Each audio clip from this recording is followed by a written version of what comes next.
Travel time na naman po tayo. So, ibig sabihin, travel tips na naman po. Kung sino po ang nagbabalak na pumunta ng Singapore ngayong July 2024, ito po yung mga few tips ko na isi-share sa inyo. Ito po yung aking experience nung ako ay lumipad talaga, no?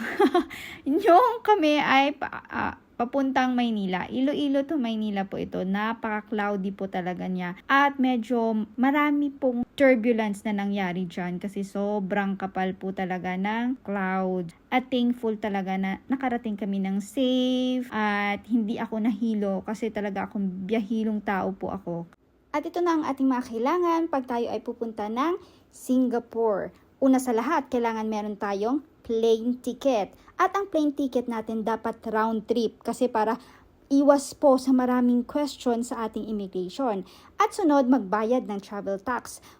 Kung pag ito ay full travel tax na first class ka, 2,700. Pag economy naman, 1,620 ang inyong babayaran. Kung kayo naman ay magta-travel na standard reduced travel tax ang gagamitin ninyo, sa first class magbabayad kayo ng 1,350 at sa economy naman merong 810. Dahil sa dependent ako ng aking husband, kung kayo ay first class, merong 400 pesos. Pero ako, economy lang, so 300 pesos lang po ang aking binayaran. Saan po ba ito binabayaran? Doon ho mismo sa airport. Magtanong-tanong lang ho kayo kung saan ang desk ng travel tax para doon kayo magbayad. After nyan, pumunta na kayo sa desk ng aircraft na inyong sasakyan. Kasi ako, hindi ako makapag-check-in online kasi nga connecting flight. Pag connecting flight pala, hindi ka pwedeng mag-check-in online.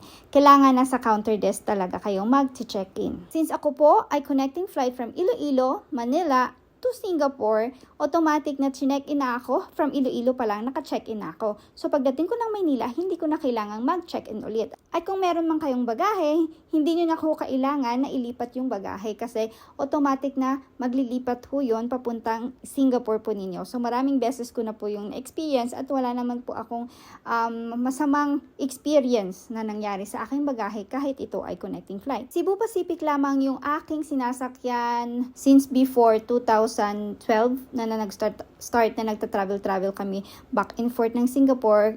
Ganun din yung husband ko, Cebu Pac lang talaga kami kasi yun yung mura and dati sa Iloilo, yun din ho yung may direct flight. Sana po this year magkaroon na kasi napakahirap pag connecting flight pa po. At tamang-tama po na 4 hours talaga yung allotment time na binigay ko kasi mostly 2.5 hours lang pagkasama ko yung anak ko kasi merong privilege. Pero ngayon kasi ako lang yung mag-isa magpupunta ng Singapore, so alam ko lilinya ako sa regular lane. So my gosh, nagulat talaga ako hanggang labas yung pila. Grabe. Kaya kailangan at least 4 hours nandun na kayo sa airport para hindi walang hassle na. At kailangan nakapag-apply na rin kayo sa inyong e-travel, palabas at papasok ng Pilipinas. Kailangan yan. At kailangan itong logo ha, kasi merong mga fake. Ganon din yung papunta ng Singapore sa ICA. At dapat ganitong website kayo pumunta. Kasi merong mga website na may bayad. Again, lahat ho yan, palabas, papuntang Pilipinas, libre. At the same time, ganon din yung Singapore. Free lahat.